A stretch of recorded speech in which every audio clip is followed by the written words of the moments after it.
Welcome to guys. आज हम यहाँ आए अपने क्वेश्चन लेकर फिजिक्स का बी ग्रुप। સીધી રેખામાં ગતિ કરતી લંબો તરંગ માટે બે ઉચ્ચતમ બિંદુ શૃંગ વચ્ચેનું અંતર 5 મીટર છે, જ્યારે એક શૃંગને એક કર્ત વચ્ચેનું અંતર 1.5 मीटर છે, તો તરંગની શક્ય તરંગ लंबाईઓ मीटરમાં खाली जगह છે। हम देख सकते हैं कि ऑप्शन सी इज राइट।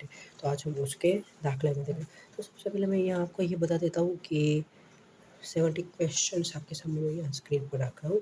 और पहले हम करते कि गर्त से शृंग अंतर है जो हमारे पास 1.5 मीटर है, और शृंग से शृंग अंतर 5 मीटर है।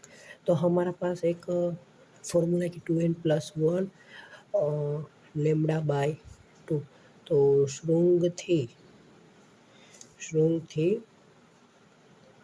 शृंग अंतर जो है n2t है, तो 1.5 से 5 अपॉन 2n+1, तो 2n तो हमारे पास ऐसा क्वेश्चंस हो गया फॉर्मूला। तो अब हम यहाँ इक्वल करते कर 3n2 इज इक्वल 10n1+5, तो n1 is equal 1, n2 is equal 5, तो लेमड़ा इज इक्वल 1।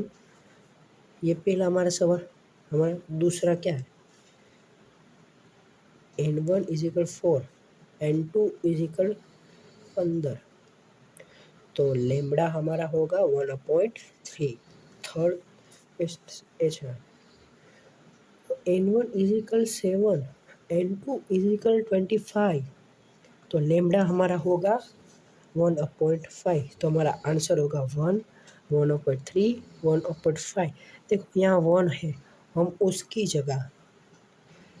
जगह हम 1/1 ले सकते हैं, 1/3 ले सकते हैं, 1/5 ले सकते हैं। ये हमारा आंसर होगा। आंसर इज सी, मतलब यहाँ हम लिख देंगे C. Okay guys, subscribe please. Now you हमारा क्वेश्चन आप पूरी नज़र डाल सकते हैं हमारे पूरे क्वेश्चंस पे। हमने शुरुआत गढ़ से शुरू ही 2 मीटर गढ़ से शुरू में हम यहाँ हम देख सकते हैं कि आपको समझ आई होगा। Okay okay, best of luck.